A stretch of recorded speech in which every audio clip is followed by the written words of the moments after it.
कारलं खायला आवडत नाही, मग करून बघा झणझणीत कारल्याचं लोणचं. एक पावभर कारलं घेतलेलं आहे. त्याच्यासाठी लागणारं 2 चम्मच मोहरीची डाळ, 1 चम्मच मेथीदाणा, 1 चम्मच बडीशेप, 1 चम्मच हळद, 2 चम्मच लाल चटणी, 3 चम्मच मीठ.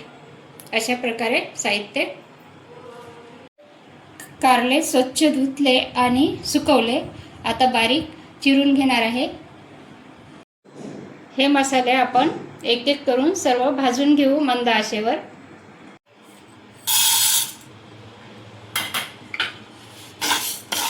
एक चम्मच मेथीदाणा, 1 चम्मच सोप, मंद आचेवर खमंग भाजून घ्यायचं आहे. मोहरीची डाळ भाजून घेऊ 2 चम्मच. याच्यामधलं मच्छर कमी होण्यासाठी आपण भाजून घेतो. मसाला पण खमंग होते, लोणचं पण टिकते. यासाठी आपण पूर्ण मसाले भाजून घेतो. मीठ भाजून घ्यायचं आहे. याच्यामध्ये पण ओलावा असते. खमंग भाजून घेतल्याने लोणच्याची चव वाढते आणि टिकते. या गंजामध्ये 1 वाटीभर तेल गरम करून घेत आहे. हे सर्व मिक्स करून घेतलेले आहेत मसाले. आणि याच्यामध्ये टाकायचं विसरून गेले मी, आमसूर पावडर 1 चम्मच. हे मी घरी बनवलेलं आहे. घरी कच्ची कैरी आणली आणि स्वच्छ धुवून साल काढून सुकवली आणि मिक्सरमधून हे पावडर करून घेतलेलं आहे. आमसूर पावडर टाकून घेतलं. आता याच्यामध्ये थोडासा हिंग, हे पण. हे सर्व आता मिक्स करून घेत आहे. याच्यामध्ये सोप आणि मेथ्या मिक्सरमध्ये बारीक करून घेतलेल्या आहे. अशा प्रकारे मी काप करून घेतलेले आहे. असे लांब पातळ.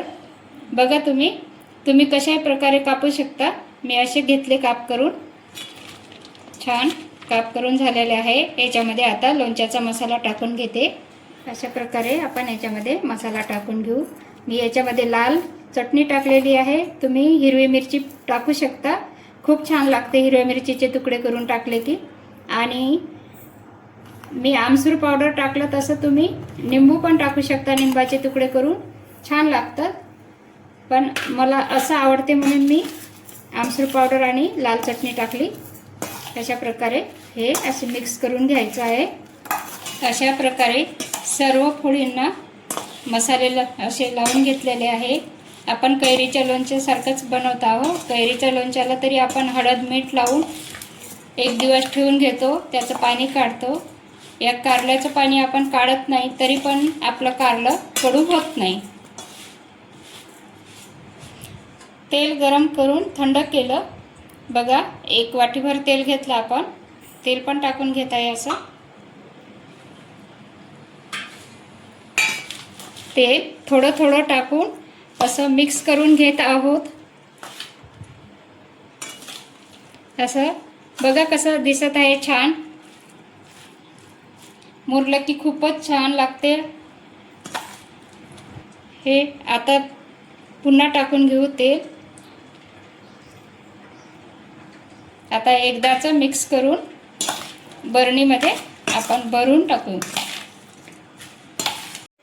बरणी स्वच्छ धुवून सुकून घेतलेली आहे, कोरडी केली. आता याच्यामध्ये आपण लोणचं भरून घेऊया. अशा प्रकारे आपण असं भरून घेऊ.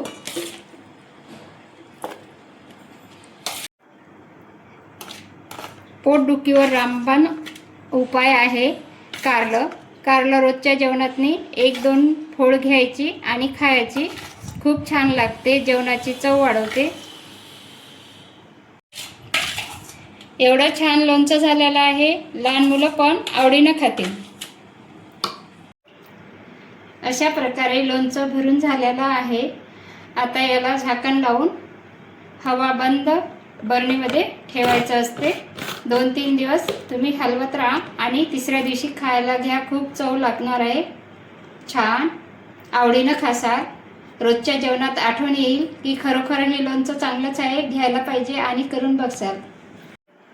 कारल्याचं लोणचं बनवून बघा आणि रेसिपीला शेअर लाईक करायला विसरू नका.